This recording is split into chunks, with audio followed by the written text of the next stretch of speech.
tenho dinheiro, sei que títulos públicos federais são uma boa opção para quem quer investir com baixo risco de crédito e bom rendimento, mas eu quero entender como é que está o panorama, para onde vai aí o preço dos títulos. Bom, se essa é a sua situação, esse vídeo aqui vai responder exatamente isso. Qual é o panorama dos títulos públicos federais nesse cenário de alta na taxa de juros que a gente vem vendo recentemente. Eu me chamo Rodrigo Bastos Monteiro, nesse canal aqui sempre trago vídeos relacionados a mercado financeiro, empresas e gestão.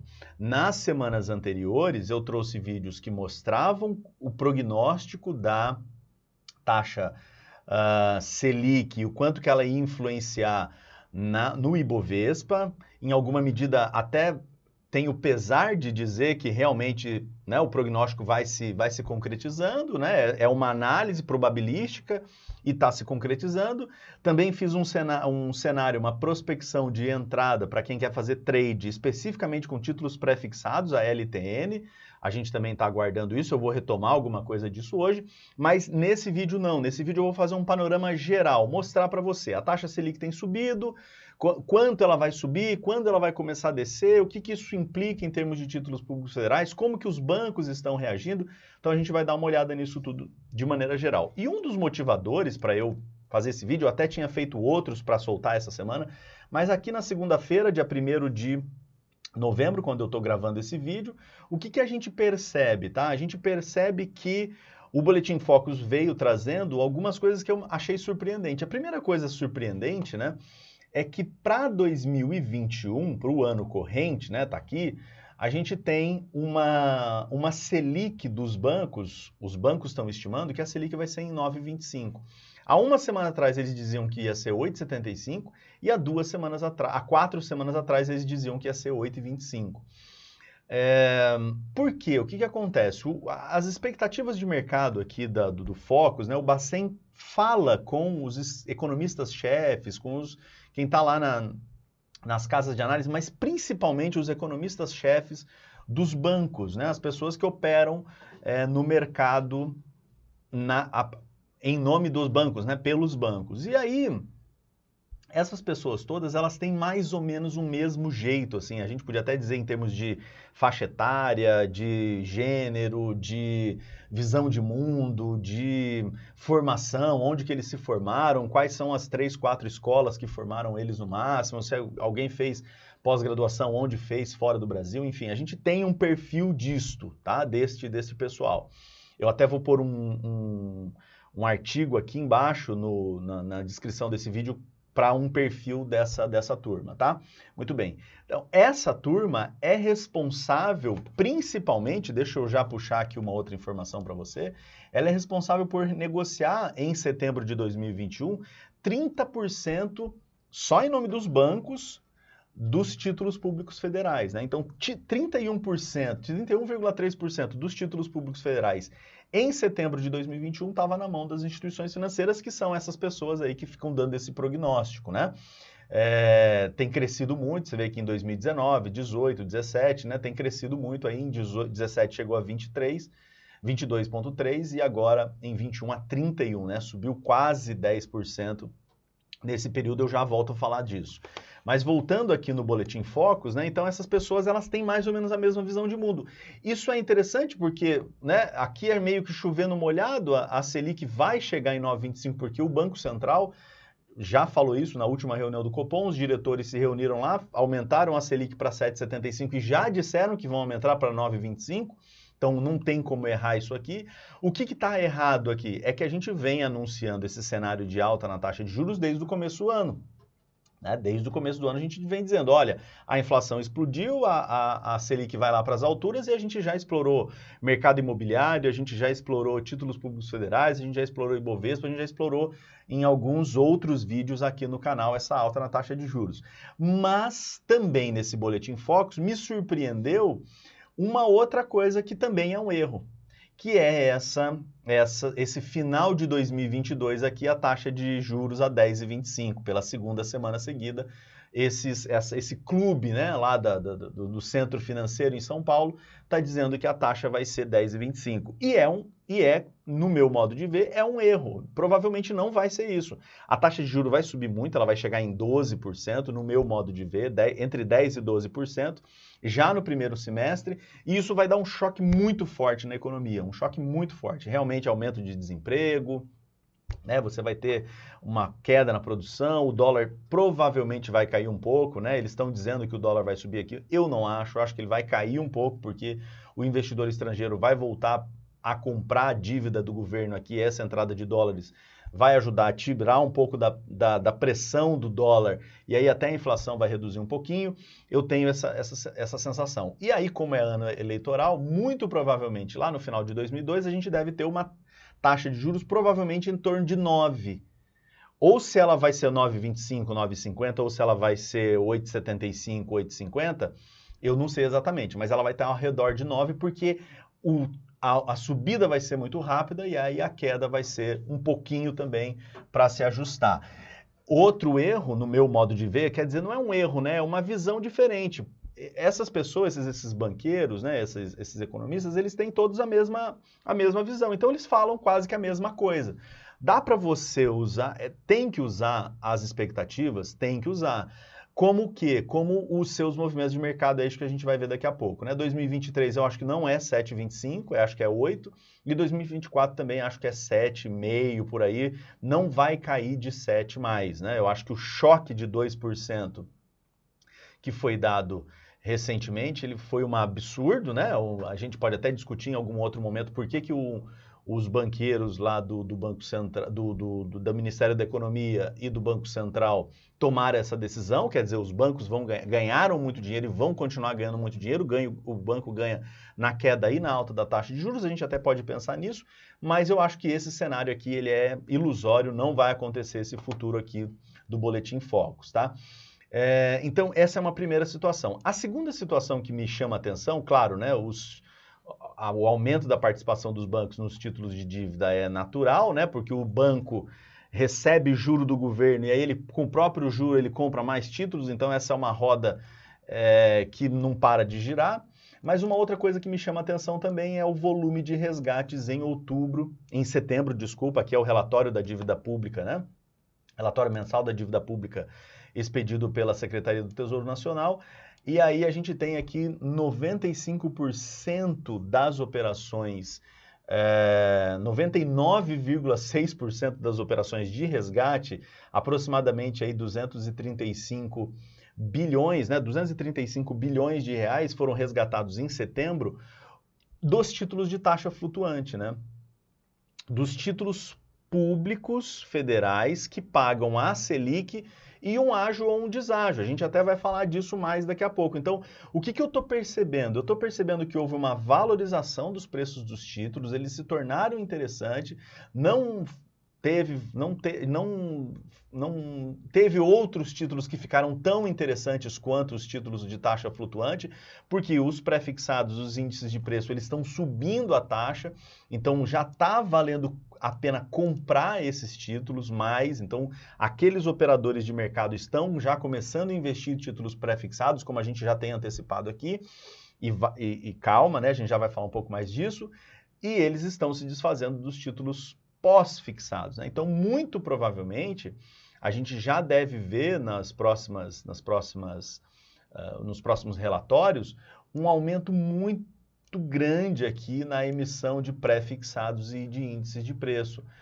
E cada vez diminuindo mais aqui a emissão de títulos de taxa flutuante do Tesouro Selic, a gente já vai entender por que isso, né? Então, isso são outra informação que me chama a atenção. Então, primeiro, o Boletim Focus. Segundo, a maneira como esses operadores estão operando com os títulos públicos federais lá no mercado primário, lá no Open Market, lá direto nos leilões e no Open Market com o Bacen, né? E aí eu quero trazer mais uma informação para você aqui, que é sobre os títulos públicos federais, te mostrar por que esse movimento está acontecendo. Então, o que eu fiz aqui, tá? Eu tenho informações de março de 2010 até outubro de 2021, até dia 11 de outubro, que era a minha última série, que eu plotei algumas informações. Então, a primeira é a taxa de juros Selic aqui no azul e o ágio pago, ou no caso aqui deságio ou ao par, pago no Tesouro Selic, no título pós-fixado, né, a taxa flutuante. Então, o que acontece? É normal que o Tesouro Selic pague a taxa Selic, mas acontece dele pagar a taxa Selic menos alguma coisa, como aconteceu aqui, por exemplo, ó, em 2012, quando pagava a taxa Selic menos 0,9. Né? Aconteceu de novo aqui em 2013, eu pagava a Selic menos 0,5, então tira da Selic lá um valor. Né?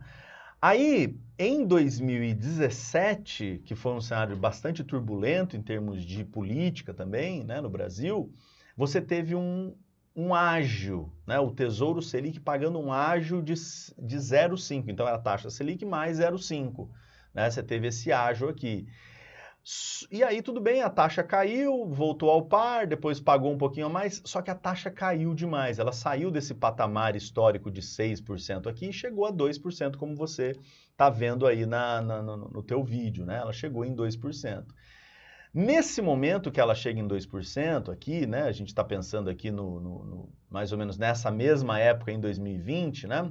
Setembro de 2020, os operadores lá da mesa de mercado primário falam assim, ó, não vale a pena comprar títulos pós-fixados, só está valendo a pena comprar pré-fixados e não está valendo a pena comprar pós-fixados. Ponto. Não está valendo a pena comprar nenhum título federal.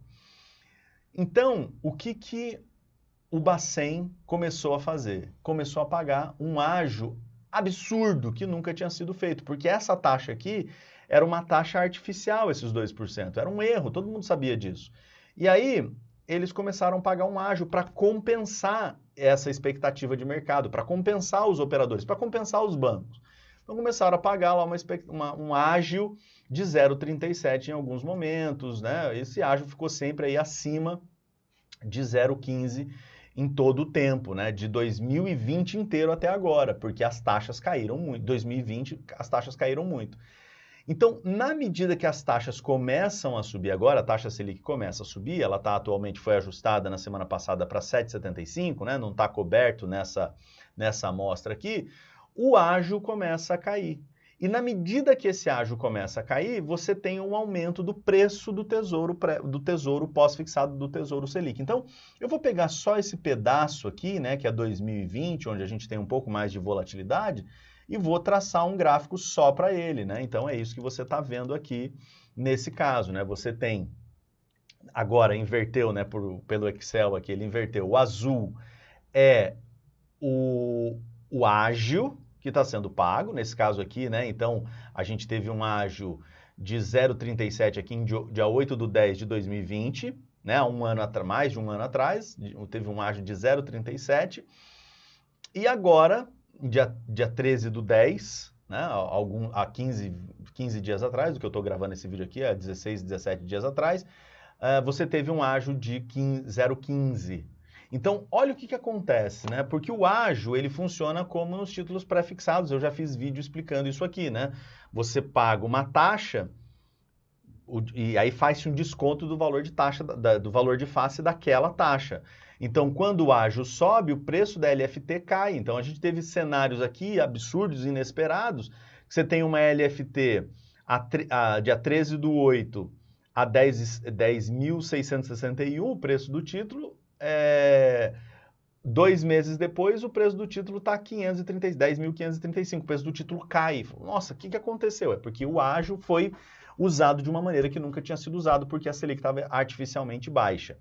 E aí o preço do título caiu. Só que o preço do título agora está subindo acentuadamente, não sei se você percebe aqui, ó, teve um novo momento de ágio a 0,36 em maio de 2021, né? Então os títulos ficaram andando de lado. E aí, na medida que o ágio começou a cair, o preço do título se acentuou a sua subida. Então, quanto mais esse ágio cair, mais vai se acentuar a subida. Eu tinha até feito aqui a relação entre... Deixa eu aumentar aqui, né? Eu tinha até feito aqui a relação entre esse momento mais agudo aqui, né, de 10.990, contra esse momento mais grave aqui de 10.535 no preço do título, e a gente tem aproximadamente um ano 4%, né? 4,31%, eu só dividi um pelo outro, né? 4,31% de variação, numa época que a Selic foi durante todo esse tempo 2% e agora que ela está recuperando, né? Ó, ela passou a recuperar a partir aqui de março de 2021 é que ela passou a recuperar, né? Então você teve todo esse tempo aí, os títulos pré-fixados hoje, os títulos pós-fixados hoje, eles estão bem mais valiosos do que os títulos pré-fixados. Eu já fiz um vídeo explicando isso aqui, dizendo que isso ia acontecer, até teve comentários de gente dizendo, não, isso aí não vai acontecer, e aconteceu exatamente como a gente previu, eu vou deixar sempre nos cards aqui, e esses títulos vão continuar subindo. Na medida que o ágio cair, o título vai continuar subindo, né? Esse é um outro ponto que a gente deve entender, porque olha só, na medida, aqui é uma outra visão, agora de novo para a base toda, na medida que o título vinha subindo, normal, aí entrou essa política de ágio, fez a LFT ficar andando meio de lado, aí agora, como o ágio está caindo, a LFT vai voltar à sua trajetória de queda aqui, ou desculpa, sua trajetória de alta. Então o título pós-fixado, ele vai voltar a uma trajetória de alta. A gente já tem essa informação, né? A gente já tem essa informação. O que a gente não tem, e realmente eu quero dizer para você que isso é uma visão errada em termos dos economistas, né? Que estão vinculados aqui ao Focus, essa queda tão demorada aqui. A queda deve ser um pouco mais rápida, né? E com essa queda mais rápida, a gente vai ver aqui muito provavelmente, né, mais taxa flutuante sendo vendida e mais pré-fixado sendo comprado, porque os preços dos pré-fixados vão ficando cada vez mais altos. Então eu estou com o mercado aberto aqui agora, né, do Tesouro Direto, então eu queria fazer um panorama de maneira geral, né? Eu queria fazer um panorama de maneira geral, que essa é a proposta aqui do vídeo. Então eu quero te contar algumas histórias, ó. Primeira coisa, 12,42 no título pré-fixado para 2026 é uma ótima taxa de juros. É uma ótima taxa de juros. Só que não é o meu momento de entrada ainda. O meu momento de entrada é a partir de 14. Quando ela chegar a 14, aí a gente já vai até talvez 13,90, provavelmente a gente vai começar a comprar para fazer trade. Por quê? Olha só, acompanha o racional. As casas lá dos bancos, né? Os bancos estão dizendo que vai demorar para a taxa de juros cair. E eu não acho que ela vai demorar para cair. Eu acho que ela vai cair mais rápido porque a subida vai ser mais forte. Então, se a gente ingressa aqui numa taxa 13, por exemplo, numa taxa de juros a 13 aqui, 13,90, 14, a gente vai perceber quando as taxas começarem a voltar para 10, para 11, a gente vai ver uma diferença boa nessa queda e a gente vai ter o que a gente vai chamar de ganho, né, de trade com o título pré-fixado. Tá? Então, isso aqui não é o momento de entrada. Se eu não estou entrando em títulos públicos pré-fixados com essa taxa. Aqui no Tesouro Selic 2024, para mim não é mais o momento de entrada, porque o Tesouro Selic está com ágio de 11,90, ele vai cair provavelmente para zero, só que eu acho que o resultado não é tão valioso assim, né? Não vai ser um efeito tão positivo essa queda desse 0,11 mais a Selic, porque a Selic está subindo, mas esse 0,11 eu não acho que é tão interessante. Se você tiver que entrar em algum título pós-fixado, você tem que entrar nesse, né? No Tesouro Selic 2027. Porém, haja vista o que a gente já viu aqui dos bancos, né? Ó, eles estão saindo do Tesouro Selic e estão entrando no pré-fixado nos títulos, nos índices de preço. Então, muito provavelmente, se você for entrar no Tesouro Selic aqui, você vai entrar com uma pequena parte, você vai entrar com 10%, com 15% do seu recurso aqui. Aí, o ponto central para mim, Tesouro pré-fixado 2031, a gente não vai fazer trade com ele, a gente não vai fazer operação com ele. Ou a gente vai operar no Tesouro pré-fixado sem cupom, ou no Tesouro Selic, ou no Tesouro IPCA sem cupom, aqui também, nesses três aqui. E veja, aqui eu tenho que te lembrar, em 2017 também era um cenário turbulento de alta na taxa de juros, né, de política e tudo mais. A gente vem num cenário turbulento desde 2014, para falar a verdade, né? 2013 na eleição, depois 14 na eleição, depois 15, 16 o impeachment, 17 Temer, e aí vem essa situação bastante problemática que a gente está vivendo nos últimos anos e por isso está tendo efeito na economia. E aí, por que eu estou lembrando 2017? Porque em 2017, qual era o racional que a gente utilizava, né? A gente sabia que a taxa de juros estava alta, mas ela ia descer. Provavelmente ela ia descer porque não tinha motivo para ela estar tão alta como ela estava naquele momento. Ela precisava descer. Então, quando a gente via os títulos Tesouro IPCA 2045 acima de 5,15, ele chegou até no dia do Joesley Day lá, que era 17 de maio, se eu não me engano, de 2017, chegou a 6. Eu me lembro que a gente comprava porque a gente sabia que ia cair, ia chegar, por exemplo, a 4,30 era o nosso prognóstico, né? Que a gente trabalhava. E depois chegou até bem menos do que isso, chegou a 3,80, 3,90, porque a gente não imaginava que chegaria a uma taxa de juros tão baixa como foi colocado, né? Aí a gente até pode no futuro mostrar como a visão do banqueiro é diferente da visão das pessoas de maneira geral, né? Porque se a taxa de juros cai, o banqueiro ganha muito. Se a taxa de juros sobe, o banqueiro ganha muito também. Então, os bancos extrapolaram os seus resultados na época da pandemia por conta da queda na taxa de juros. Eu posso explicar isso mais para frente. Mas o que acontece aqui? Aqui a gente está vendo o cenário ao contrário. Embora lá em 2017 fosse o momento de entrada, 5,47, por exemplo, no Tesouro IPCA+, não é momento de entrada agora. Agora, eu imagino onde é momento de entrada. Falta 0,30%. O momento de entrada é no 5,75%. Quando os tesouros IPCA 2045 ultrapassarem a barreira dos 5,75 é o que a gente vai começar a comprar.